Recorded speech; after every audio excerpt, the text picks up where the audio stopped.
बिस्मिल्लाहिर्रहमानिर्रहीम। प्यारा बारो, अज असां अखर ते जा आवाज़ ते अखर मां आवाज़ आवाज़न मां लफ्ज़न के जुमलन में कमु आणींदासीं ऐं उन्हनि जो मतिलबु ॼाणंदासीं।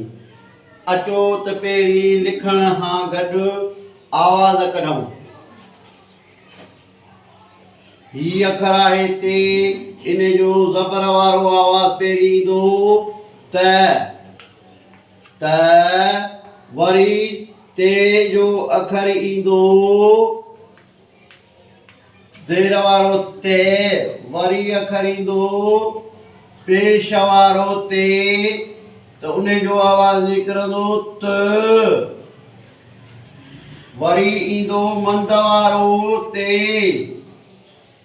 ता आवाज़ निकितो ता, वरी वाव वारो ते ईंदो, वावड़िंग सरबो आहे, इनखे आवाज़ निकिरंदो तो, वरी वाव वारो आहे, इन जे मथां वरी ज़बर आहे, ते वा ज़बर तौ, वरी वाव वारो आहे, उन जे मथां पेश ईंदो तू, वरी ये वारो ते ईंदो ये सां, ते ये ते आवाज़ निकिरंदो ते, वरी ये सां गॾु ते ईंदो ऐं मथां ज़बर बि ईंदसि, आवाज़ निकिरंदो तए, वरी ईंदो ये सां ते, उन जो हेठों ईंदी लीक, उनखे चइबो आहे ज़ेर, आवाज़ निकिरंदो ती। इहे हुआ ते जा आवाज़ जेके लिखियासीं। वरी पढ़ूं था त, ते, त, ता, तो, तौ, तू, ते, तए, ती। ही आवाज़ अहिड़ो आहे जो ॿिए आवाज़ सां मिलंदो आहे, उहो हूंदो आहे तुए जो आवाज़।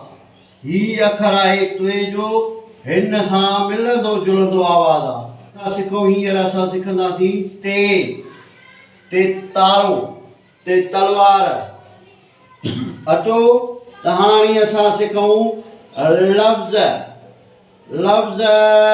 लिखण ऐं उन्हनि खे मिलाए जुलाए पढ़णु। पहिरीं आहे ज़बर जो आहे त ज़बर जे आवाज़ सां लफ़्ज़ ठाहिबो। अधु लिखिबो, आवाज़ पहिरियों आवाज़ आहे, इन जे करे हिनखे अधु लिखिबो त, वरी उन जे मथां आहे खे, त खे ज़ेर आयसि, खे आवाज़ निकितो, वरी पोयों वरी ते आयसि, त, तख़्त, तख़्त लफ़्ज़ ठहियो। तख़्त लफ़्ज़ जी माना आहे दरबार में बादशाह जे वेहण जी जाइ खे तख़्त चइबो आहे। तख़्त खां पोइ आहे ज़ेर जो आवाज़। ज़ेर जो आवाज़ लिखण महिल अधु लिखिबो ते, वरी रे आयसि, उनखे बि ज़ेर जो रे, ते रे, वरी ॿियो अहिड़ो ई साॻियो ई आवाज़ ते ते, ते रे, तिर तिर, तिर तिर, यानी पेश जो आवाज़ त, रे, ब, त, तुरे बत, तुरबत माना मज़ार। मंद जो लफ़्ज़ सिखंदासीं। ता आवाज़ आहे ता, ता, ला,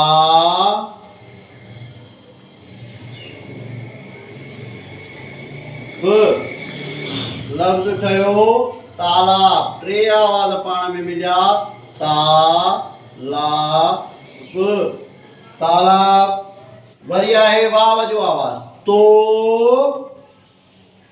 तो तेवा तो लो लामो आलो तोलो तोले खां पोइ आहे ज़बर वारो आवाज़ तो तक तो तक तो तक खां पोइ आहे पेश वारो आवाज़ तू त तेवा पेशा तू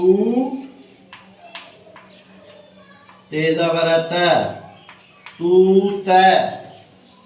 त खां पोइ आहे ये वारा आवाज़ ते तये ते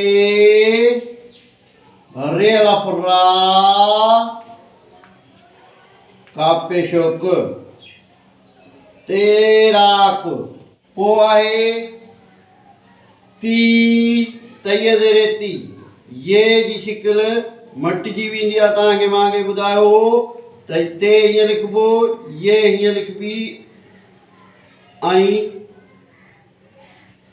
रे पेशो र लफ़्ज़ ठहियो तीर ही हुया ते जा लफ़्ज़ ताला तोलो तूत तेराक तीर ऐं ज़बर जो तो तक ज़ेर वारे जो तय ज़बर तय बे ज़बर बर पेशो रो तय पर ये लफ़्ज़ हुया जेके अॼु असां पढ़ियासीं इस्म लफ़्ज़ जी माना आहे नालो